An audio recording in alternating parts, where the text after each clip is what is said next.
কিয়ামতে যখন আমলনামা তার সামনে দিয়ে বলা হবে, ইকরা কিতাবাকা কাফা বিনাফসিকাল ইয়াওমা আলাইকা হাসিবা। তাকে বলা হবে নিজের কর্মলিপি নিজেই পড়ো, আজ তুমি তোমার নিজের হিসাব নিতে যথেষ্ট। বন্ধুগণ, এই মাহফিলে যত লোক আমরা বসে আছি, আমরা আমাদের হিসাব নিতে যথেষ্ট না আরেকজন লাগবে? কোন আমরা যথেষ্ট কিনা? কথা বোঝেন নাই? আমি বলতে চাইছি এটা, আমরা যদি এখন চোখ বুঝে চিন্তা করি যে পিছনের জীবনে কি করেছি, মনে পড়বে নাকি পড়বে না? বলেন, সবাই পড়বে কি পড়বে না? ছোটবেলায় কবে পায়ের নিচে কাটা ফুটেছিল, কবে কোথায় আছাড় খেয়েছিলেন, কবে কার বেল তাল আম কাঁচা আম চুরি করে খেতে গিয়ে কিল খেয়েছিলেন, তারা খেয়েছিলেন, তাকে এখন মনে নাই? আছে। তাহলে কিল, ওই তাল বেল চুরি করতে গিয়ে যে কিলটা খাইছিলেন সেটাও মনে আছে, ভালো মন্দ সব মনে আছে। তাহলে কোন হোটেলের রুমে কি করছিলেন, কোন স্কুলে কোন কলেজে কি করছিলেন, তারপরে জীবনে ছোট বড় ঘটনাগুলি চোখ বুঝতে মনে পড়বে না?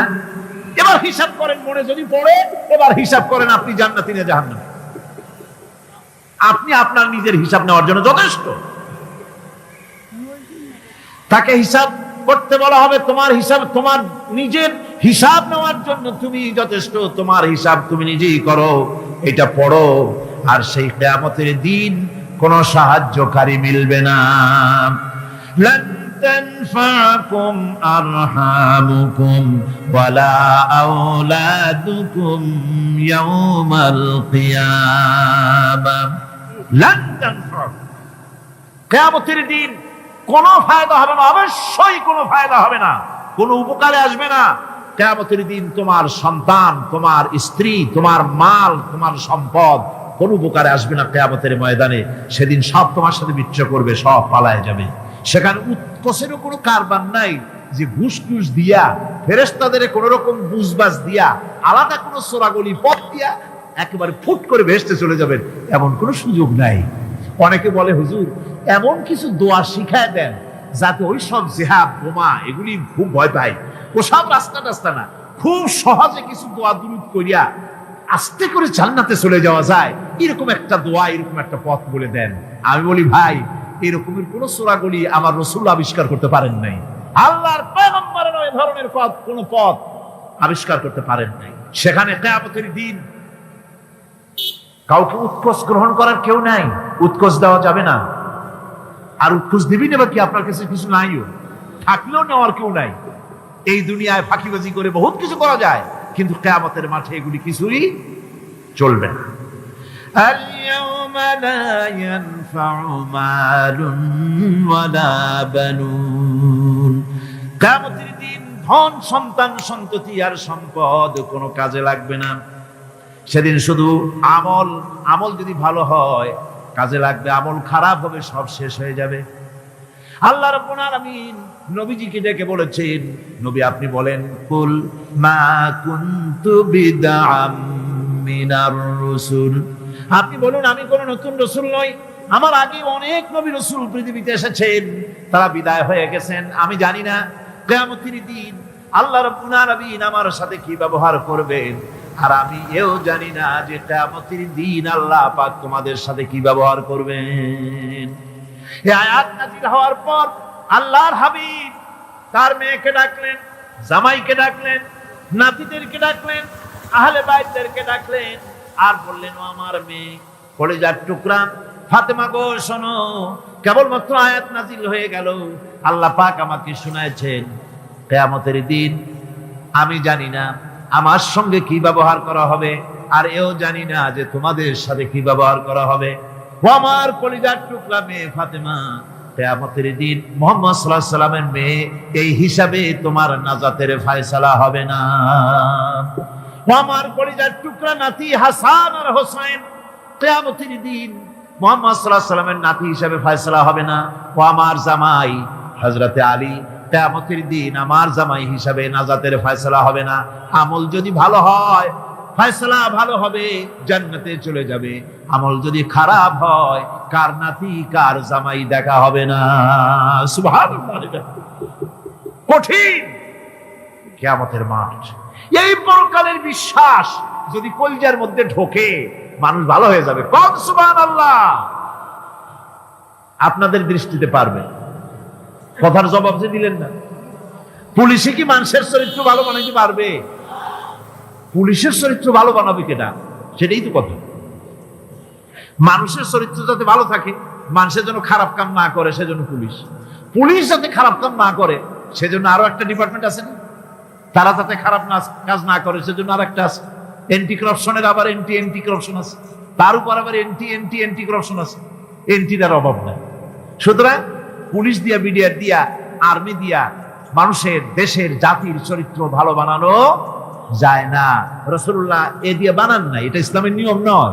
পুলিশ দিয়া, আর্মি দিয়া দেশের মানুষের চরিত্র ভালো বানানো যায় না। চরিত্র ভালো বানানো যায় কেবলমাত্র পরকালের ভয় দিয়া। কিসের ভয় দিয়া? ওই যে মক্কার জীবনে ওই সমস্ত মানুষগুলি যারা চুরি করত, ডাকাতি করত, জিনা করত, বদমাশি করত, যারা শয়তানি করত, যারা মানুষকে খুন করত, এই মানুষগুলি এত ভালো হয়ে গেল, যারা চুরি ছেড়ে দিল, ডাকাতি ছেড়ে দিল, জিনা ব্যভিচার ছেড়ে দিল, এত ভালো হয়ে গেল, পৃথিবীর মধ্যে সেরা মানুষ তারা হয়ে গেলেন। জোরে বলেন সুবহানাল্লাহ। নবীর সাহাবীরা পৃথিবীর শ্রেষ্ঠ সন্তান, নবীর সাহাবীরা পৃথিবীর সেরা মানুষ, তাদের চাইতে সেরা মানুষ নবীদের পরে আর কেউ হতে পারে না। জোরে কোন সুবহানাল্লাহ। নবীর পরে পৃথিবীতে শ্রেষ্ঠ মানুষ কারা? সাহাবায়ে কেরাম রিদওয়ানুল্লাহি তাআলা আলাইহিম আজমাইন।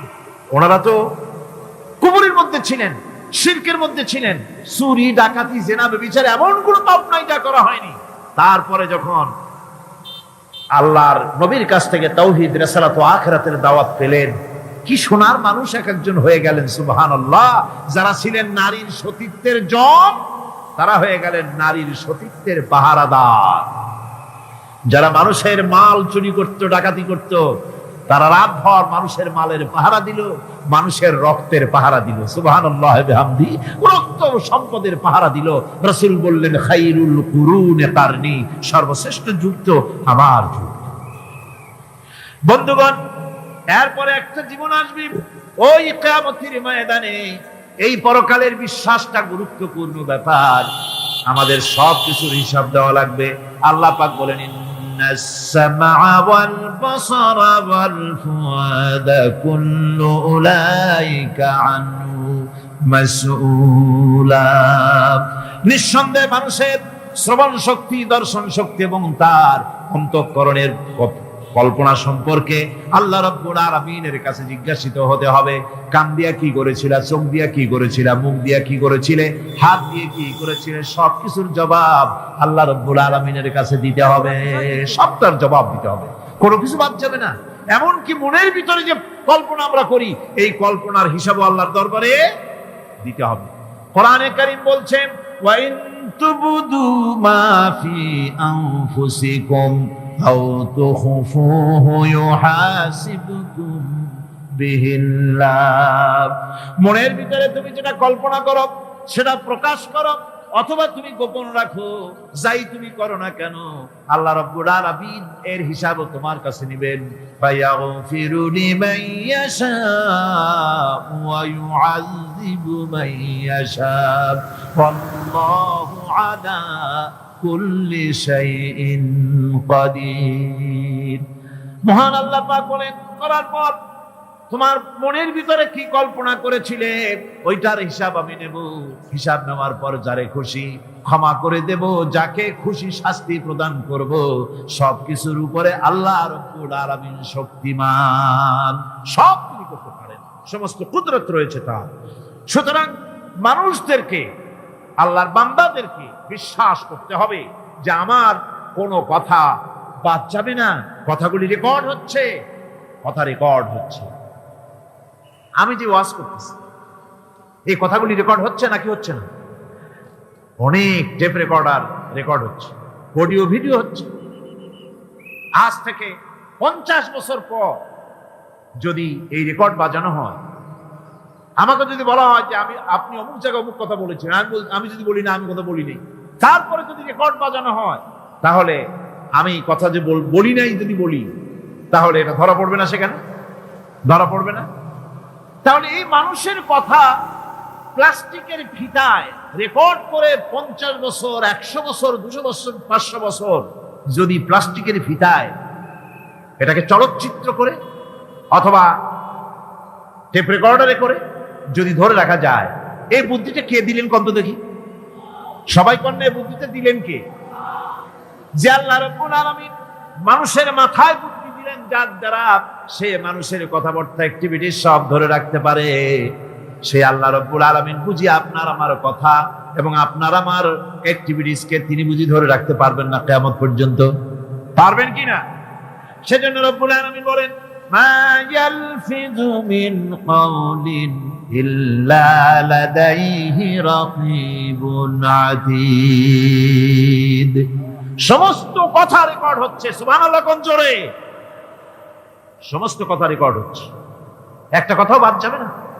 মুখ আছে বলেই কথা বলবেন তা না, হিসাব করে কথা বলতে হবে। গীবত গাওয়া যাবে না, মিথ্যা কথা বলা যাবে না, মিথ্যা ওয়াদা করা যাবে না। মিথ্যা ওয়াদার তো মৌসুম এসে গেছে। কি কোন বোঝেন কথা? হ্যাঁ, মিথ্যা ওয়াদা মৌসুম এসে গেছে। এখন মৌসুমে বাহার, মিথ্যা বলার। কত সুন্দর সুন্দর ওয়াদা, সোনা দিয়ে রাস্তা বানায় দেব। অভুক্ত মানুষদের বলা হয় না খাইয়ে মরবেন না, কিন্তু কি খেয়ে মরবে তাও কয় না। আমরা যদি যাইতে পারি তাহলে মটকির মতো রসগোল্লা বানায়, গরুর গাড়ির চাকার মতো জিলাপি বানায়, খাইতে গিয়ে হা করে চিত হয়ে থাকবে।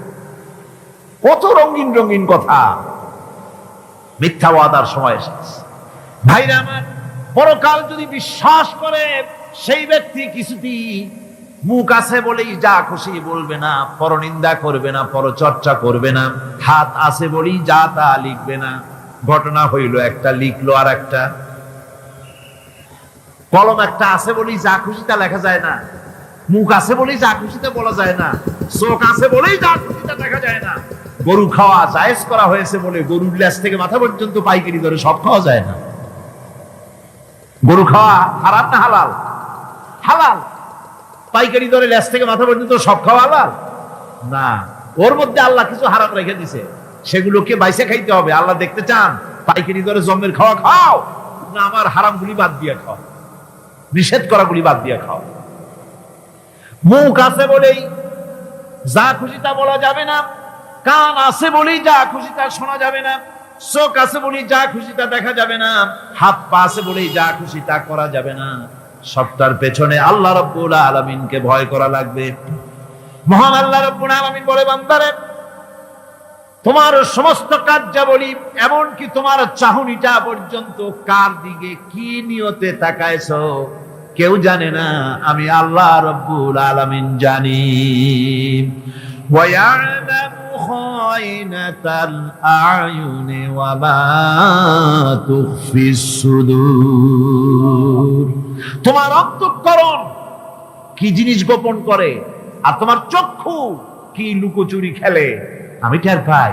সুবহানাল্লাহ বিহামদি। চশমার ফাঁক দিয়া কি দেখো, কানে দেখো, কি নজরে দেখো, সানগ্লাস পরিয়া কেউ ঠিক পায় না, আমি ঠিক পাই। সুবহানাল্লাহ, জোরে কান সুবহানাল্লাহ। সুতরাং চোখের নজরের হিসাব হবে, হাতের কাজের হিসাব হবে, পায়ের চলার হিসাব হবে, আপনার বলার হিসাব হবে, মুখে যা বলেছেন, যা করেছেন, হাত পাও দিয়ে যা করেছেন, সবকিছুর হিসাব হবে কিয়ামতের দিন।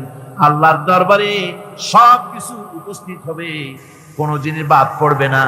ফামান ইয়ামাল মিসকালা যাররাতিন খায়রান ইয়ারা ওয়া মান ইয়ামাল মিসকালা যাররাতিন শাররান ইয়ারা। ছোট্ট একটা ভালো কাজ যদি করো তাও হাজির করা হবে সামান্যতম ভালো কামও তোমার বাদ পড়বে না।